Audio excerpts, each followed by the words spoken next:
November काय आहे? 14 November, 11 November, 15 November है ना, 17 नोव्हेंबर आहेत का तारखा? आहेत का नाही? मग हे कधी वाचायचं? पेपर कधी आहे तुमचा? 1 ते 2 महिन्यावर. कव्हर कधी होणार आहे? मी तुम्हाला काय म्हणलं, तुम्ही ग्राउंडमुळे कोणताच मायकाला थांबणार नाही, पण लेखीमुळे साला आपण थांबू नये. पण तुमच्याकडे वेळ फार बलवान आहे, त्यावेळेची बाळांनो कदरच करावं लागेल. टाइमपास म्हणून तुम्ही आलात तर येणाऱ्या काळात तुमच्या गावातलं तुमच्या सोबतचं पोरग लागणार आहे. दिवाळीत गावाकडले मॅच आठवा, कळलं का? त्या मॅचमध्ये गेल्यावर मॅच होते ना गावाकडे ग्रामीण भागात, तर तिथं त्या कॉमेंट्री बॉक्सपाशी खुर्च्या असायच्या. जे पोरग लागलं का पीटीएसून आलेलं असं पटकन त्याला कोणतरी खुर्ची द्यायचं. तुला कोणी दिली का? नाही. ती पावर कामयाबीची. आता तू टाइमपास केला ते दिवस वाईट आहेत.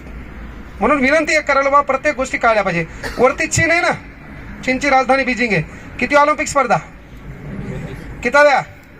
29व्या. सध्या ज्या ऑलिम्पिक झाल्या त्या होत्या 33व्या. त्या झाल्या त्या पॅरिसला. पॅरिस आहे फ्रान्समध्ये. कुठे? किती ऑलिम्पिक झाल्या? 33व्या ऑलिम्पिक. कितव्या? याच्या अगोदर 32व्या झाल्या त्या टोकियोला. झाल्या का? 31व्या झाल्या होत्या रिओ, ब्राझील नावाच्या राष्ट्रात. तिथं आपल्याला सुवर्ण पदक भेटलं होतं. नीरज चोप्रा भालाफेक. त्याच्या अगोदर 30व्या झाल्या होत्या लंडन. 29व्या झाल्या बीजिंग. पॅरिसमध्ये ऑलिम्पिक स्पर्धा पार पडल्या. तो दिवस होता 6 एप्रिल. 6 एप्रिल हा दिवस आपण साजरा करतो जगामध्ये जागतिक क्रीडा दिन म्हणून. आणि भारतामध्ये क्रीडा दिन असतो 29 ऑगस्ट. मेजर ध्यानचंद्र हॉकीचे जादूगार यांचा जन्मदिवस आपण साजरा करतो. काय? राष्ट्रीय क्रीडा दिन 29 ऑगस्ट. त्यांच्या नावावर एक पुरस्कार आहे. कोणता? मेजर ध्यानचंद्र राष्ट्रीय खेलरत्न पुरस्कार.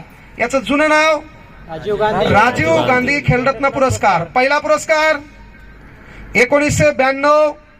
कोण? विश्वनाथन आनंद, बुद्धिबळपट्टू. सध्याचा 2025 गुकेश, बुद्धिबळ. ऐकलं का? कुठून कुठं आलो पुन्हा आपण? तेच तुम्हाला करावं लागेल. आणि हे नाही केलं, मान्य तो ग्राउंड बरोबर आहे, तुझ्याकडे बूट आहे, कोणती तरी प्लेट आली घोड्यासारखा उडायला तू धनाधन. Carbon plate. काय प्लेट आली ना, कार्बन प्लेट. हा आली ना प्लेट. हा, पण तिथं काय होईल आपल्याला, किंवा लेखीमध्ये मी काय सांगितलं की जगात पहा तुम्हाला कॉम्पिटिटर कोण आहेत बाळांनो? पहिले कॉम्पिटिटर डीएडचे पोर. त्याचा अभ्यास चांगला आहे. काल का मग डीएडचा पोरगा काय करतंय? 35 मार्क घेते. हार्डली तुम्हाला 36 मार्क घेते. 37 मार्क त्याने घेतले. लिस्ट क्लोज झाली, त्याला तिकडे 37 पडतात, पण इकडे ते 92 घेते. मागल्या वर्षी पोलीस भरतीचा रँक काढा, टॉपर येणारा पोरग डीएडचे का नाही पहा. तुम्हाला इथं जे भाषण द्याले त्याचे बी डीएडच झालेले आहे का नाही? इथं जे इथं बसले ते बी डीएड वालेच जास्त. कळलं का? प्रत्येक सदरा डीएड वाला पोरग आहे, त्याला ती लकब असते अभ्यासाची. म्हणून विनंती एकच आहे, काळ बेकार आहे. येणाऱ्या काळात मी भाषण द्यायला येणार नाही. मी जनरली लोकांना भाषण लय भारी देत असतो, ते हसी मजाकसाठी असते. इथं पोराच्या कर्तृत्वाशी आपल्याला लांब व्हायचं नाही. जे क्षेत्र आहे त्याला त्याच्यात एकनिष्ठ करायचं आहे.